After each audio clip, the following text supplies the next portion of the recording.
Attack on Titan Episode 4, here we go! Time to have some fun at the festival. Too bad Sasha isn't here to enjoy all of this delicious food. But we also have letters from strangers, a puppet master controlling Marley from the shadows, a new Titan we haven't even seen yet, and the list just goes on. So we are going to talk all about that, and about every important detail in this episode right now. Welcome everyone, and thank you for joining me today. I am Manga Horse, and this is my weekly breakdown for the final season of Attack on Titan.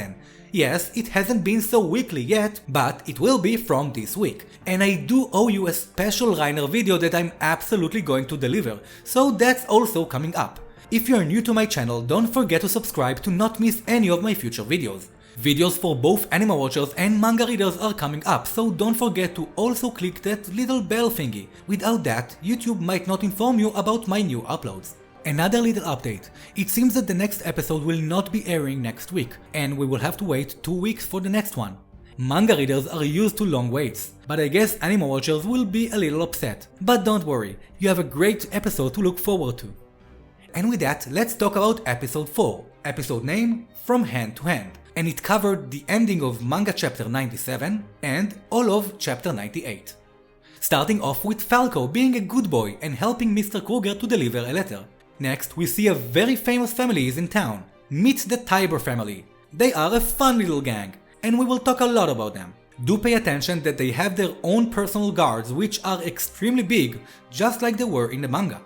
Let me just remind you that the Tiber are a family of Eldians, but they live a luxurious life, not similar at all to the rest of the Eldians on Marley.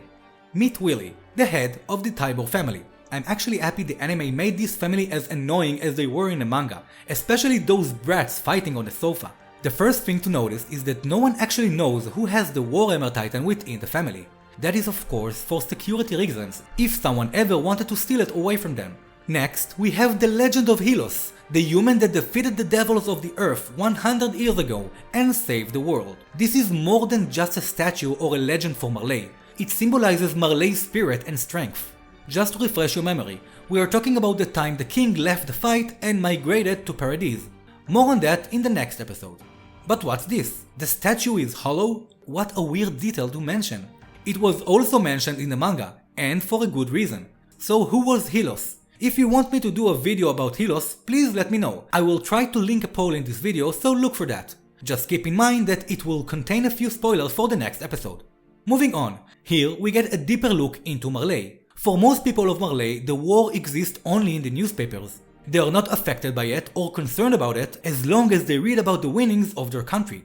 Next, we have a huge reveal and twist. The Tiber family, a family of Eldians, is actually running the country. But they gave Marley freedom and power as a sign of atonement for the sins of Eldia. But as a result, Eldia and Marley were forced into a dark age of 100 years. And Willy is going to tell the truth to the world in the upcoming festival.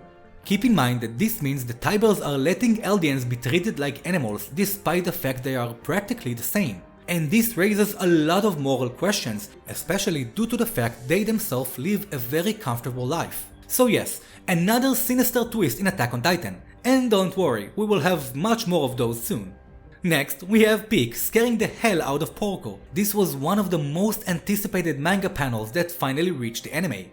And by the way, the reason she walks this way is because she used to spend long duration inside her Titan, so sometimes walking like this feels more natural to her. Let Pieck be Pieck. Next, we have a map of Paradise. Reiner is explaining to the Marleyan officer about the weak spot of Paradise. Also, they need to avoid the area they lost their ships they sent to Paradise. Notice the lack of respect from the Marleyans towards Reiner, even though he actually been there and they haven't. Again, these are the life of an Eldian. Next, Falco and Gabi still competing, but it seems that won't be enough for him to surpass her. Falco wants to beat her so much just to spare her life. That's so sad. But on the other hand, she never asked him. So again, we have an Eren and Mikasa situation. Next, we see something different. Finally, some guards being nice and playful with the kids. This brings a lot of color to the world of Attack on Titan. We see that not everything is black and white, and some people in Marley do realize those kids are fighting on their sides, or simply not devils. Next, Gabi being stupid and not realizing Falco cares for her. Do we know any other character that is exactly like this? But anyway, this is awkward. Literally everyone got it except for her. We can see the young cadets getting some more love from Eldians in the streets. They are considered to be heroes after all. But I wonder, where are their armbands? I am pretty sure Marleans don't live there. But anyway, moving on. Take notice here that the Middle Eastern Federation is also going to be at a festival, along with other countries that Marley had conflicts with in the past. Udo believes this will solve Marley's problem. He also tells the group that the life of the Eldians in internment zones in other countries is far worse. That is an important detail because even though Eldians are treated badly in Marley, they are still useful to them in war and labor. But for other countries, Eldians are just monsters that live among them, so they are actually treated much worse there. The only reason they are protected on some level is because Marley is being so dominant, and that is something important to remember. Next, we get some more overconfident Gabby. She is kind of being a bully at that point. Udo also points out that he sees a devil in her. And what's that? A secret meeting in Liberio? Magef asks for large-scale demolitions, and as we remember, the Tyburs are in charge, and that makes Willy to be the supreme commander.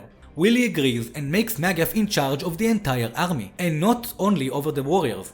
Also, we see that Willy is feeling that leading the country is a job too big for him. He is simply the person who happened to be in charge of the family when the time ran out.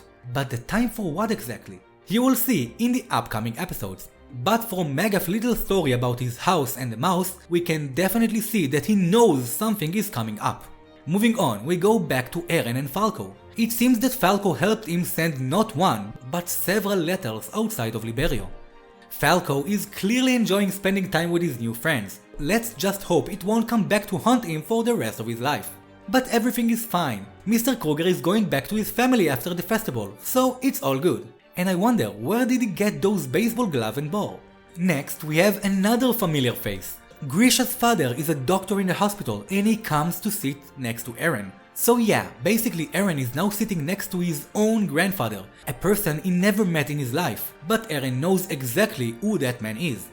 Grandpa Yeager tells Eren that Falco's uncle was a leader of the Eldian Restorationists, just like Grisha was. We actually met him.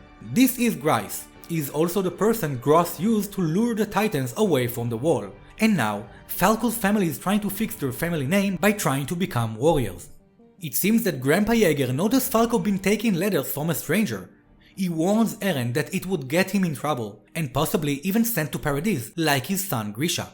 When Eren asks the old man if he has regrets, he answers that he knows now that he pressured his son far too much, and that made him rebel against him. We see him remember Faye and Grisha, the two kids that he lost all those years ago, and he starts screaming uncontrollably. We soon realize that he is just one of the patients staying in the hospital, and we finally see that his punishment is this burden. The burden of knowing it's his own fault his kids are dead. And that heavy burden stayed and will stay with him till his last day. Next, we have a fancy party for all the country leaders a day before the festival. We can see that the young cadets are also in charge of serving the guests, and no matter how much they try, most of the crowd looks at them like trash. Udo is petrified when he spills some wine on one of the guests, but luckily for him, the nice lady covers for him. The young kids notice that she is Eastern from the nation of Izuru. This is where Izuru is located on the map.